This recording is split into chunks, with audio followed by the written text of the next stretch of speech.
Matuto tayong mawala ng pake sa opinyon ng ibang tao dahil number 1, hindi mo sila makokontrol. Ito ang tandaan mo. Hindi mo sila makokontrol. Hindi mo sila mapipigilan. Magpakabait ka man o magpakakontrabida ka, titirahin ka pa rin nila. Pero ito pa ang tandaan mo.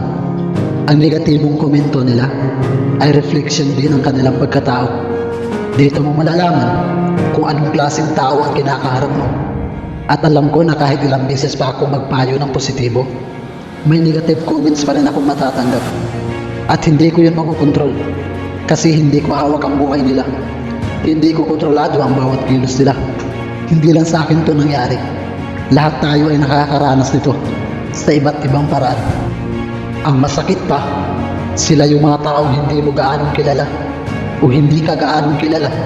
Pero alam mo ang dahilan kung bakit sila ganyan ay dahil namumuhay sila sa pangit na mundo. Sa mundong walang kaligayahan. Kasi kung iisipin lang natin, may masayahing tao ba ang naglalaan ng oras kakabato ng negatibong salita sa kapwa-tao? Wala. Kapag masaya ka sa buhay, kasiyahan din ang gusto mong maibahagi sa iba. Kaya dito ko napagtanto na ang salitang binibitawan nila ay refleksyon ng kanilang tunay na pagkatao. Nakakalungkot isipin na ang ibang tao ay walang magawa sa buhay kundi ang manghihila ng kapwa nila. Kaya ngayon, kung may naririnig kang negatibong opinion galing sa ibang tao, huwag kang mag-focus sa opinion na yun. Mag-focus ka lang sa ginagawa mo dahil ikaw lang ang nakakaalam kung ano ang may dudulot nito sa'yo. Huwag kang magalit. Huwag ka ding malungkot. Huwag mong hayaang makapasok ang negatibong opinion sa puso mo. Number 2, huwag kang matakot maging iba. Magpakatotoo ka. Huwag mong baguhin ang sarili mo para lang masakyan ang trip nila.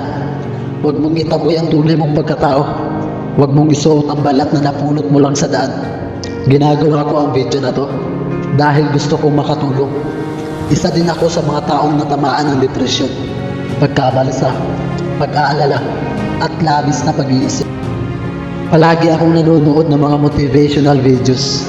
Malaki ang impact sa buhay ko noon, ang panonood ng mga motivational videos.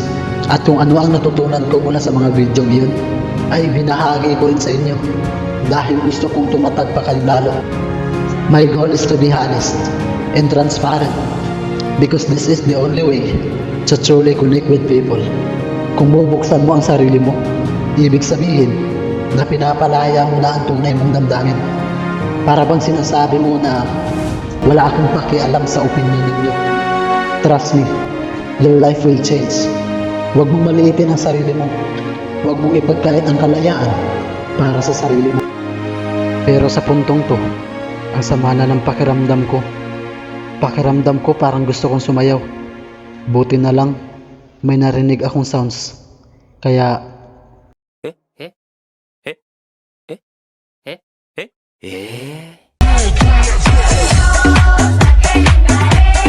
DJ Hasbro. Visiten a con tanta chapa, pa' hacerle ranking, canking, can.